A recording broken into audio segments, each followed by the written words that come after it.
Por esos caminos que vamos trazando, siguiendo esa estela que nos conduce hacia el conocimiento de nuestros pueblos, hemos querido viajar a uno de los parajes más recónditos y hermosos de nuestra provincia, al mismo corazón de la Sierra del Segura, allí donde se encuentra un pueblo célebre por su lejanía y por su rico patrimonio cultural e histórico. Nerpio, destino de nuestro programa de hoy. Situado a 98 kilómetros de Albacete, tiene fama Nerpio de ser un lugar perdido en el espacio y en el tiempo. Enclavado en el extremo montañoso del sur de las tierras albaceteñas, próximo a las provincias de Murcia, Granada y Jaén, su historia es un viaje iniciático por las múltiples culturas que por estas latitudes tuvieron asiento. En su zona se atestigua presencia humana desde la prehistoria.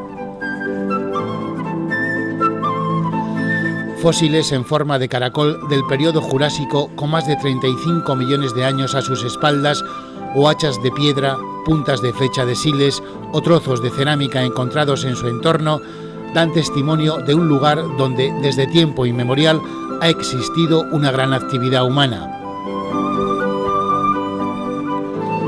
Buen ejemplo de ello es el magnífico conjunto de pinturas rupestres halladas en numerosos abrigos de su término. Los más importantes son los conocidos con los nombres de las Bojadillas y la Solana de las Covachas. Declaradas Patrimonio de la Humanidad, han convertido a Nerpio en uno de los mayores santuarios de arte rupestre pospaleolítico de todo el arco mediterráneo. Representan la gran capacidad creadora del hombre prehistórico. Los numerosos abrigos, oquedades en la roca caliza y cuevas que se encuentran en todo su término han sido elementos básicos en el asentamiento de los prehistóricos pobladores y de otras culturas, como la ibérica, que tuvo aquí también su puntual protagonismo histórico. Aunque si de culturas hemos de seguir hablando, debemos hacer especial hincapié en la árabe, que es la que más huellas ha dejado en todo el entorno. El famoso castillo de Taivilla no es sino el resultado de la llegada de los musulmanes en el siglo VIII a este lugar conocido con el nombre de Taibalilla. Hasta la conquista cristiana de Granada, esta zona se convierte en frontera, en tierra de nadie, durante 250 años. Una vez reconquistada en tiempos de Fernando III, sería donada en el siglo XIII a la Orden de Santiago dentro de la jurisdicción de Segura de la Sierra, quedando encuadrada años más tarde en la encomienda de Yeste y Taivilla. En 1688, Nerpio recibe de manos de Carlos II el privilegio de villa, perteneciendo posteriormente a la provincia de Murcia.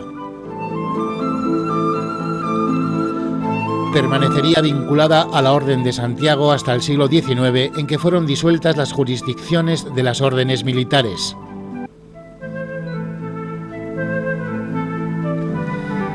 Llegar hoy en día a Nerpio sigue siendo una aventura, eso sí, una aventura, por otra parte, llena de encanto. A pesar de esas endémicas malas comunicaciones que históricamente la han alejado un poco más de la civilización, Nerpio es un lugar vivo, lleno de iniciativas y reclamos turísticos. Junto a la ganadería y la construcción, sus más importantes pilares económicos, la historia y la naturaleza se mezclan en una de las propuestas de desarrollo más interesantes de la provincia de Albacete, el Parque Cultural de Nerpio. Concebido como un museo al aire libre, propone un estimulante paseo por los elementos más relevantes de su naturaleza y su cultura en el mismo lugar donde fueron concebidos. Albacete para todos.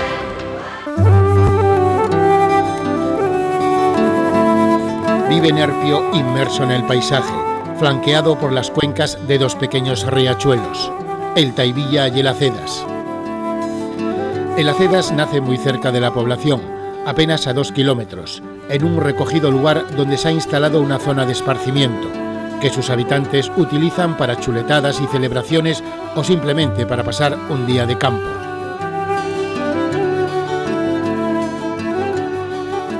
Sus aguas apenas han nacido cuando ya divisan las casas que conforman Nerpio. Al lado de una de sus orillas se va estirando su población y aún se conserva la instalación de una antigua central eléctrica que funcionó entre los años 1943 y 1974 junto a un molino harinero, cuyo engranaje propulsor de movimiento por el impacto del agua sirve de decorado industrial a este restaurado edificio que hoy hace las veces de oficina de información turística. En su interior se recrea un pequeño museo arqueológico que comparte estancia con el centro de interpretación del denominado Parque Cultural de Nerpio, su propuesta de turismo más ambiciosa. Un sólido puente sobre el arroyo de las Cedas es la puerta de entrada a este lugar salpicado de actividad. Sus centenarias piedras, fue construido en 1898, sostienen ese continuo trajín de gentes que a diario lo cruzan como un rito que nunca tiene fin. Atravesarlo es entrar directamente en el corazón de esta localidad, su Plaza Mayor.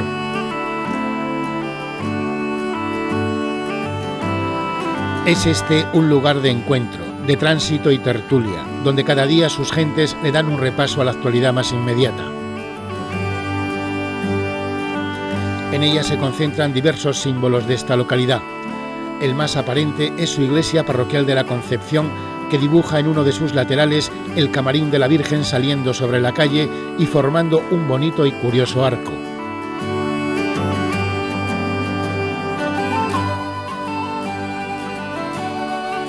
A su lado el ayuntamiento y pegado a él un conjunto de casas en una de las cuales podemos observar esos ventanales ovalados que son un signo muy identificativo de la arquitectura popular de esta localidad, que los muestra en algunas más de sus construcciones.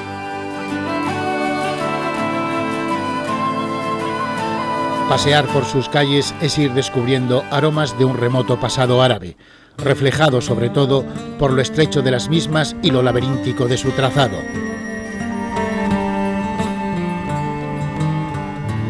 Existe aquí el pálpito de una vida antigua, que ha sabido acostumbrarse al paso del tiempo sin experimentar sustanciales cambios.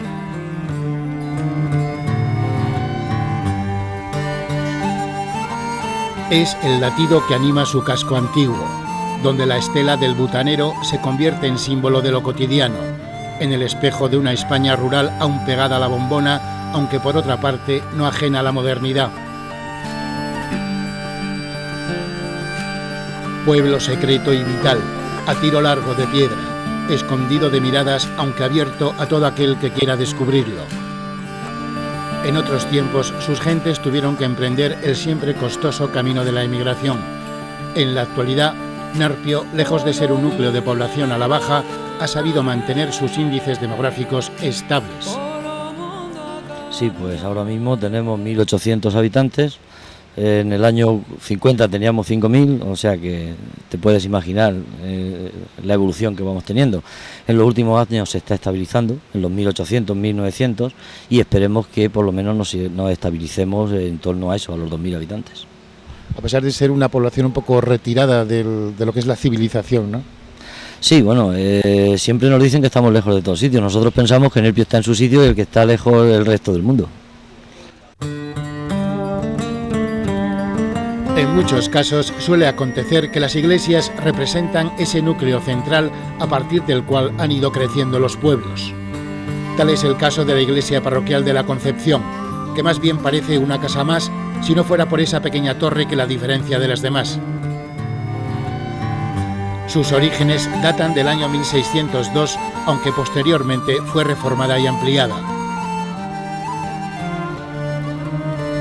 Encajonada dentro del casco antiguo, reclama cuidados externos, aunque en general se mantiene en un aceptable estado. Bueno, pues los primeros datos que tenemos de esta iglesia son de 1602, pero se cree que fue fundada pues mucho antes, sobre 1300. Y lo más destacable en el exterior pues es la torre, que se cree en principio que se hizo en 2 fases. La primera, que es de sillería, está hecha de sillería, y la siguiente pues los materiales son diferentes, son de toba y eso es lo único que destaca un poco en el exterior. Es una iglesia de pequeñas proporciones, que lo interesante pues está en el interior y no en el exterior. Bien, hablemos un poco de los aspectos interiores de esta iglesia. Pues la iglesia consta de, como vemos, una nave central, y luego pues no tiene capillas a los lados, solamente avanzando hacia el altar existen 2 capillas laterales, una derecha y otra izquierda. En la capilla de la izquierda pues aparecieron en 1994, cuando la iglesia fue un poco reconstruida, ya que se cayó un tejado.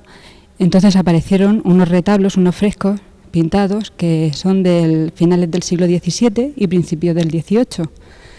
Estos frescos pues son de estilo barroco popular, que se denomina. En estos frescos pues aparece la vida de Jesús, y bueno, pues están cortados porque no se pudieron recuperar en su totalidad, ya que estaban picados pues anteriormente.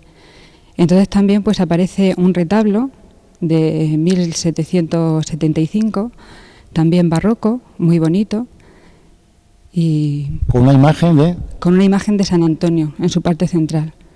Esta capilla, por lo que hemos visto un poco de estos frescos, se supone que estaba totalmente pintada, ¿no? Sí, eso parece, que en su inicio pues estaba totalmente pintada. Enfrente hay otra que también tiene su importancia porque alberga uno de los aspectos más singulares de esta iglesia. Efectivamente, en la capilla de la derecha pues alberga el camarín de la Virgen, que se le denomina, que bueno, que estuvo cerrado un tiempo y luego se descubrió y se rehabilitó, y aparecieron pues bueno unas columnas que estaban pintadas, y todo esto se restauró y ahí está. El camarín era original de la iglesia que había al principio, que la formaban las 2 capillas laterales, y entonces pues da en la parte exterior de la iglesia y hace la forma de un arco. En esta capilla y en el camarín se encuentran 2 tallas sin mayor relevancia, que se trata de un crucificado y de una dolorosa. Vamos a avanzar un poco más después de haber conocido este original camarín que pertenecía a la construcción primitiva, y vamos a hablar del retablo. Bueno, pues el retablo también fue restaurado en 1994, y en él vemos bueno que tiene 4 columnas salomónicas, que normalmente son 2, en un retablo barroco, y bueno, en la parte principal pues aparece la imagen de la Purísima Concepción. Luego más arriba, en la parte de arriba, pues aparece ahí el hueco, que ahí estuvo una foto, una pintura de una virgen, pero no se sabe con exactitud de qué virgen se trataba, ya que pues bueno, pues creo que después de la guerra pues desapareció. Y bueno, también le faltan al retablo pues cabezas de ángeles, que bueno, que como veis pues efectivamente en la guerra pues hubo muchos destrozos y se quedó así, no se pudo recuperar. Y efectivamente pues en esta iglesia no hay tallas de relevancia, pero bueno, al lado del retablo, ahora en esta época del año, pues tenemos aquí en la iglesia la imagen de la patrona del pueblo, que es la Virgen de la Cabeza. Su fiesta se celebra en el día 26 de abril, y bueno, pues la talla no es importante, pero por la devoción que le tiene el pueblo a la Virgen, pues la verdad que la queremos mucho aquí en el pueblo. Tras esta pincelada histórica, otra no menos interesante le vamos a proponer, la que nos trae los sabrosos aromas de su gastronomía. Tiene en Herpio muchas rutas, pero la de su cocina es especial. Pegado a la ribera del Teivilla, el coqueto restaurante de Los Enebros nos sorprende con una carta hecha a la medida de estas tierras. Platos típicos y tradicionales que le vamos a resumir con 2 recetas de su interesante propuesta gastronómica. Si alguna vez pasa por aquí, no deje de probar sus exquisitos tomates amarillos. El primero de ellos, ¿cómo se llama? Las migas. ¿Qué ingredientes le pones tú a las migas? Las migas llevan agua, un poco de sal, aceite de oliva y harina.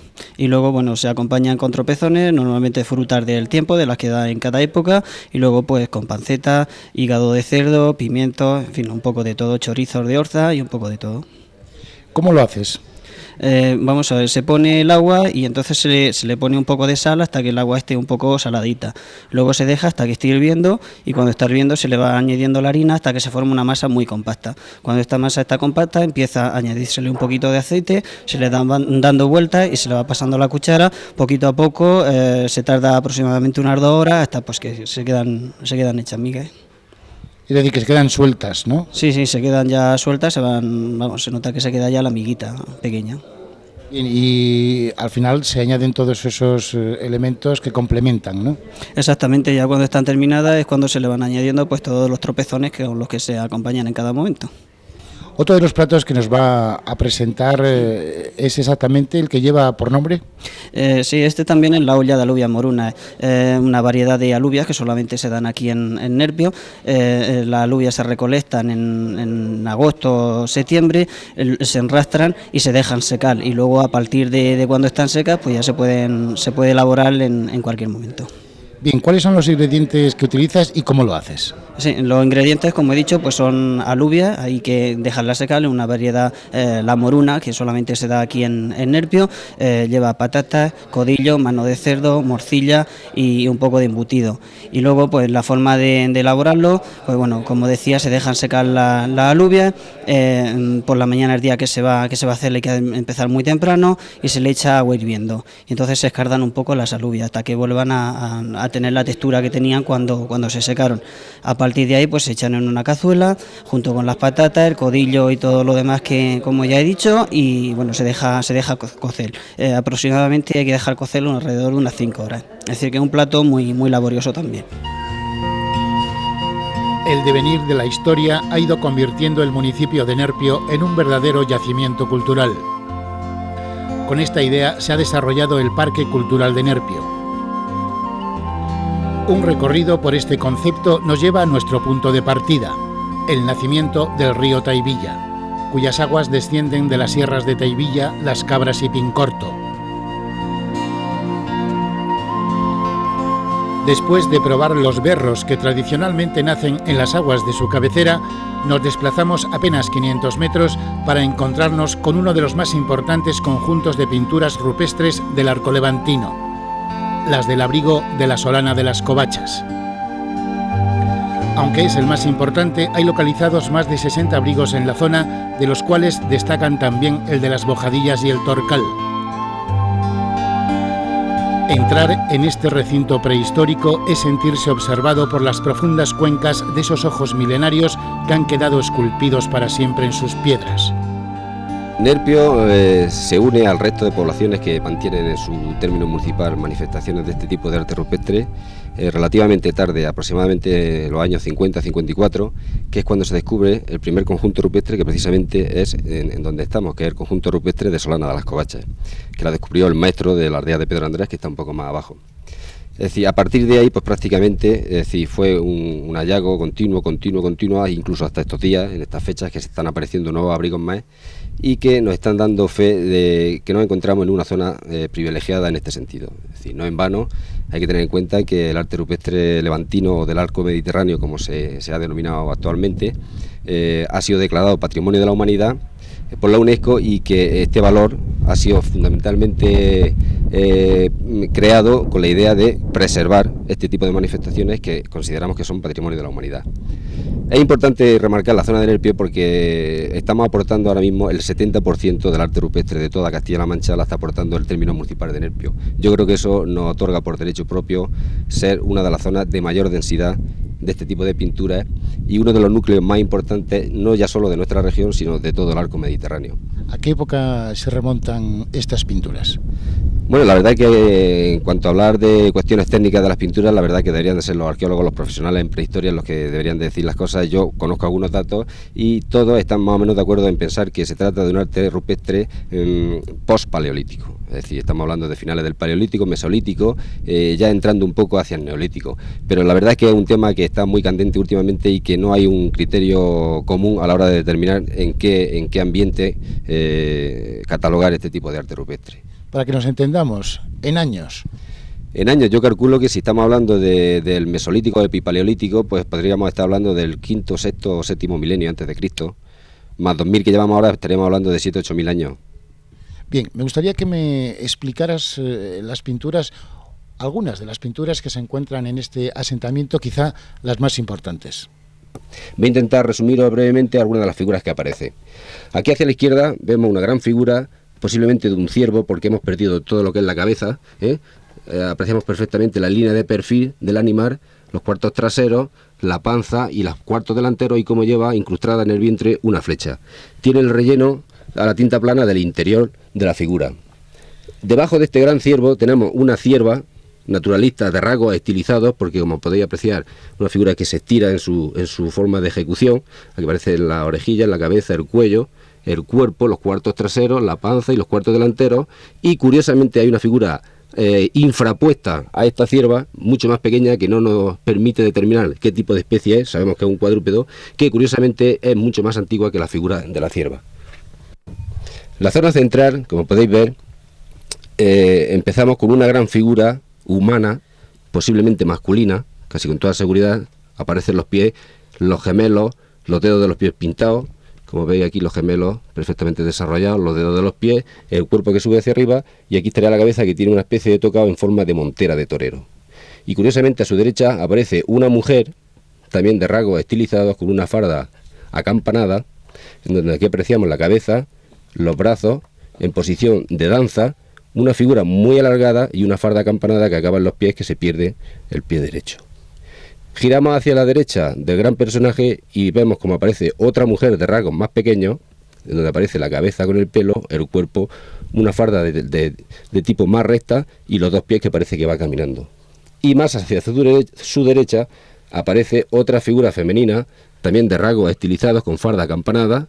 Aparecen los dos pies, el cuerpo estilizado, la cabeza y el brazo, que está superpuesto a la figura de este ciervo, que va en sentido hacia la derecha, hacia la figura del hombre central.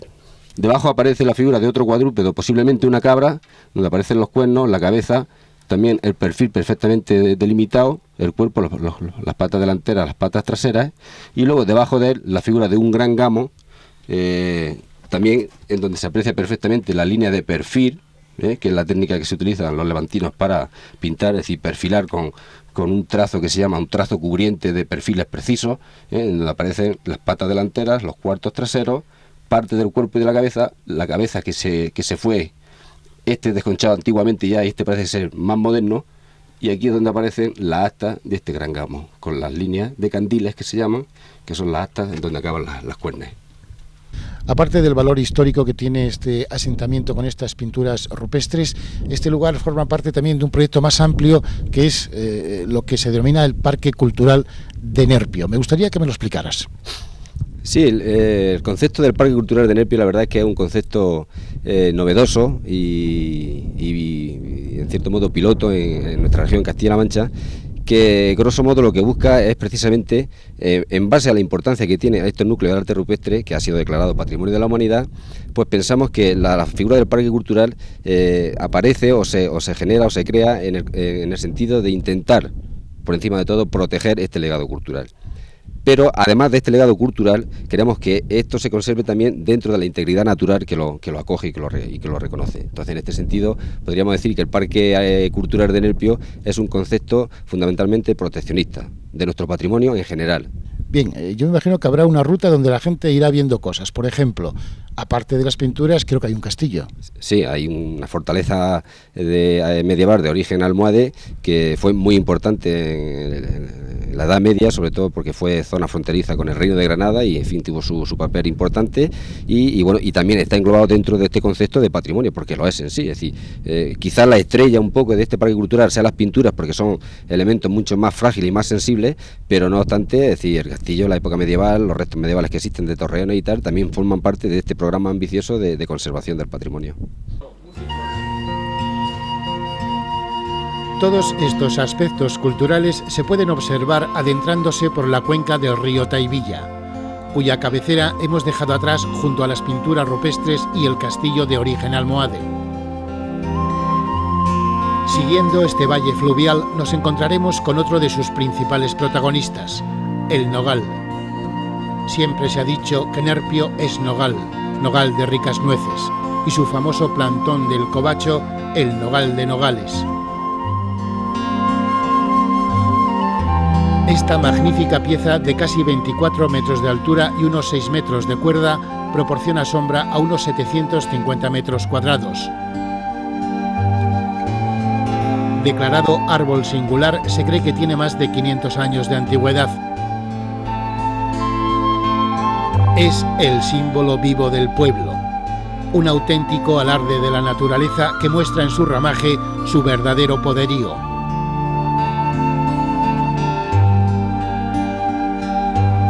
Seguimos descendiendo por la cuenca del Taivilla, cuyo rastro a su paso por Nerpio es difícil de ver. Corre a sus espaldas, pegado a la base de la roca, con la vegetación protegiéndole de miradas.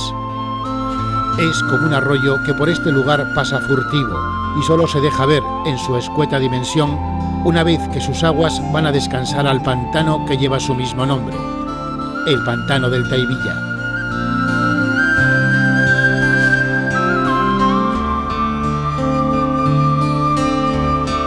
Es este un lugar idóneo para la pesca donde la naturaleza se ofrece sin prejuicios.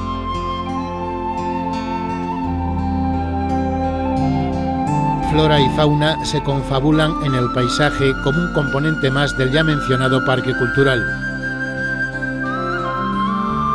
En esa perfecta simbiosis entre naturaleza y cultura, otras iniciativas económicas requieren nuestra atención. Con la fruticultura y horticultura de fondo, en 1990 se constituyó una cooperativa de trabajo asociado a raíz de unos cursos que organizó el INEM.